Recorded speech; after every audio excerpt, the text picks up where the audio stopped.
ایک ایسی جگہ جہاں کئی سالوں سے انسانیت چیخ رہی ہے۔ بمباری، محاصرہ اور بھوک نے وہاں کے لوگوں کو زندہ درگور کر دیا ہے۔ ہزاروں جانیں گئیں اور زندہ رہنے والے زندگی اور موت کے بیچ میں پھنسے ہیں۔ ایسے میں محمد ابو دخا، جو کہ غزہ کا ایک نوجوان ہے، وہ بہتر زندگی کی تلاش میں یورپ کی طرف نکل پڑتا ہے اور پھر اس نے مدد لی artificial intelligence chat G P T سے۔ چیٹ جی پی ٹی نے بتایا کہ وہ کیسے ایک جیٹ اسکائی بوٹ پر یورپ پہنچ سکتا ہے، کتنی فیول کنزپشن ہوگی، کتنے گھنٹے کا سفر ہوگا اور سمندر کی لہروں کا سامنا کیسے کرنا ہوگا۔ ناظرین، یہ کوئی فلم کا سین نہیں ہے، یہ ایک ایسی سچی کہانی ہے جسے سن کر آپ حیران رہ جائیں گے۔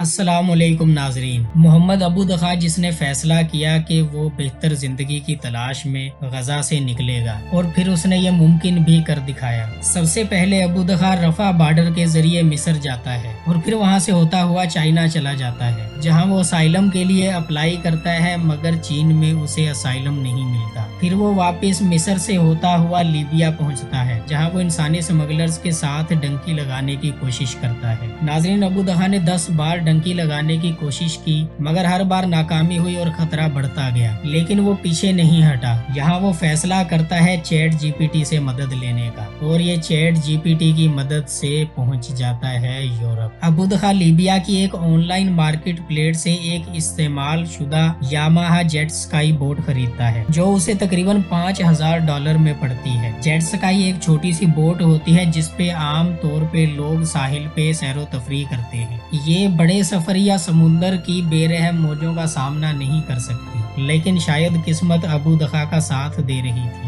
جیٹ اسکائی میں سامان کی جگہ نہ ہونے کی وجہ سے انہوں نے اس کے پیچھے ایک چھوٹی ڈنگی بوٹ باندھ لی، جس میں اضافی سپلائی سامان وغیرہ رکھا گیا۔ ڈنگی بوٹ ایک ربڑ یا پلاسٹک کی کشتی ہوتی ہے جس میں ہوا بھری ہوتی ہے۔ اس کے علاوہ وہ ایک سیٹلائٹ فون، جی پی ایس اور لائف جیکٹس بھی خریدتا ہے، جو کہ اسے تقریباً $1500 میں پڑ جاتی ہے۔ ابو دخا کے ساتھ اس کے علاوہ 2 اور فلسطینی بھی شامل ہوتے ہیں۔ تینوں نے مل کر سفر کی منصوبہ بندی کی۔ چیٹ جی پی ٹی نے اسے بتایا کہ لیبیا سے لیمپیڈوسا، جو کہ اٹلی کا ایک جزیرہ ہے، وہاں تک سفر تقریباً 350 کلومیٹر بنتا ہے۔ چیٹ جی پی ٹی نے اسے یہ بھی بتایا کہ اس کے لیے اسے کتنا فیول درکار ہوگا اور کتنا ٹائم لگ سکتا ہے۔ چیٹ جی پی ٹی نے اسے یہ بھی بتایا کہ کیسے ایک چھوٹی سی جیٹ اسکائی اور اس کے پیچھے بندھے ہوئے سامان کے ساتھ وہ سمندر کی بے رحم موجوں کا سامنا کر سکتا ہے۔ آپ یہ سوچ کر حیران رہ جائیں گے کہ چیٹ جی پی ٹی کی فیول کیلکولیشنز اتنی درست تھی کہ لیمپیڈوسا جزیرے سے صرف 12 مائل کے فاصلے پر ان کا فیول ختم ہوا۔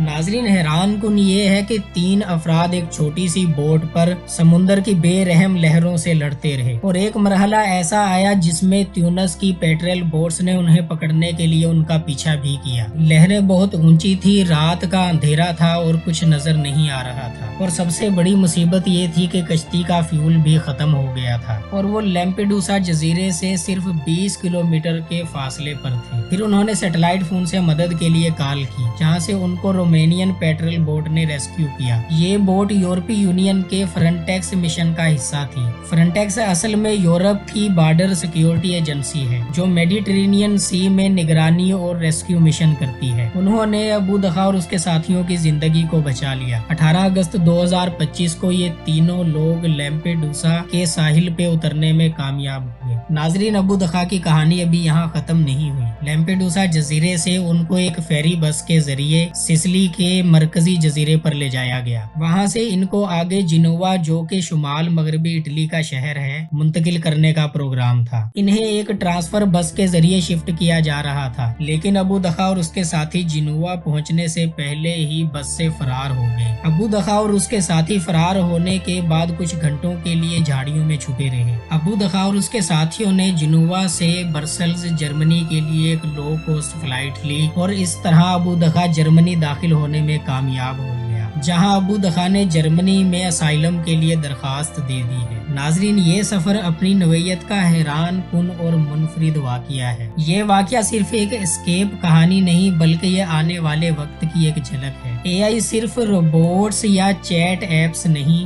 یہ انسانیت کا مشکل میں ساتھ بھی دے سکتا ہے۔ ابو دخا کی کہانی ہمیں یہ سکھاتی ہے کہ انسان کبھی ہمت نہ ہارے۔ ٹیکنالوجی اچھی یا بری نہیں ہوتی، اصل میں یہ اس بات پہ منحصر ہے کہ ہم اسے کس طرح استعمال کرتے ہیں۔ اے آئی ٹیکنالوجی کو غزہ کے ایک نوجوان نے اپنی زندگی بچانے کا ذریعہ بنایا۔ ملتے ہیں اگلی دلچسپ ویڈیو میں۔ ریڈار ایکسپرٹ کو لائک کریں، سبسکرائب کریں اور کمنٹ میں اپنی رائے کا اظہار ضرور کریں۔